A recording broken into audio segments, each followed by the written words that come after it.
Hello, my name is Sam Meyer, and I want to tell the story of a few things that influenced my life.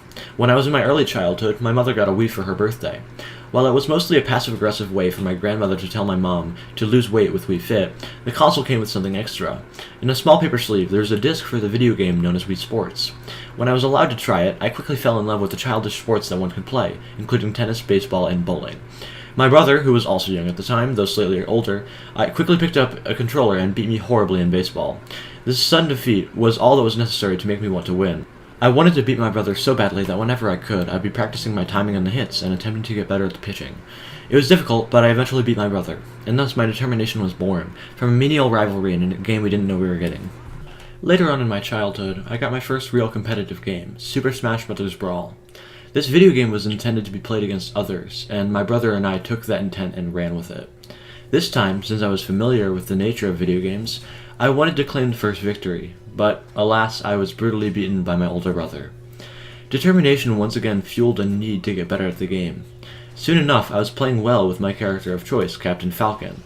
The next time I faced off against my brother, I edged out a victory with him. Looking back, I sense a pattern. In whatever I did as a child, my brother was more skilled, and that frustrated me. That frustration led to my non-stop practicing and eventual victory over my adversary. Towards the end of the heyday of the Wii, my oldest brother gave us a game entitled Legend of Zelda: Skyward Sword. This game was new to me. Never before did I realize a game could have the compelling story that a movie had in an interactive format. If you are familiar with this game, then you know that it is quite long, reaching about 60 hours to complete everything, on average. I did not know this when I started, but as I progressed in the story, it became clear that I was in for the long haul. My brother also played this game, and I managed to turn this into a competition too. I wanted to finish it first, so, just like I had before, I was determined to beat him, even though it was not a competitive game. This time I did not succeed, which frustrated me. However, I still felt accomplished. I only lost by a few hours, and I beat the average time. I realized that life was not all about winning, but more about trying your best and enjoying what you're doing. After moving to New Jersey, I started to take more of an interest in film than before. Then, in 9th grade, I was recommended a film known as Love, Simon. At this time, I was thinking of coming out, but I was not fully ready yet. However, when I watched this movie, I drew many similarities between the main character, Simon, and myself. Simon's actor, Nick Robinson, perfectly portrayed the fear and paranoia that came with being in the closet, but that was not all he showed. Once his character was outed, he displayed a determination to continue success in his high school career, despite the scorn he was shown from a few people at his school. Plus, most people accepted him for who he was. Seeing this, I realized that if I were to come out, while there would always be people who tried to tear me down, I would still have the support of some, if not most, of the people I knew.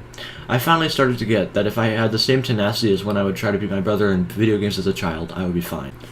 A few months ago, I found myself wanting to find a good comedy show, as I finished The Office a long time ago. In my search, I stumbled across a show called Brooklyn Nine-Nine. As I watched the show for the first time, I fell in love with the different characters, who all had a unique charm.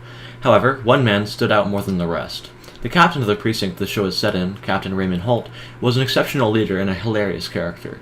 Plus, he was a man of great determination, which was necessary for a gay black detective in the 1980s, as he reiterated several times throughout his show.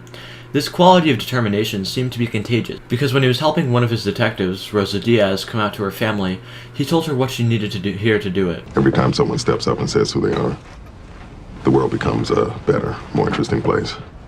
Hearing this really affected me, as it helped me realize that I had made the right choice in keeping my nerve, and as my determination to achieve acceptance for my sexuality had made me a better, stronger person. Looking back on all of these things makes me wonder what might have happened if I didn't incessantly try to beat my brother, or stayed quiet at all times.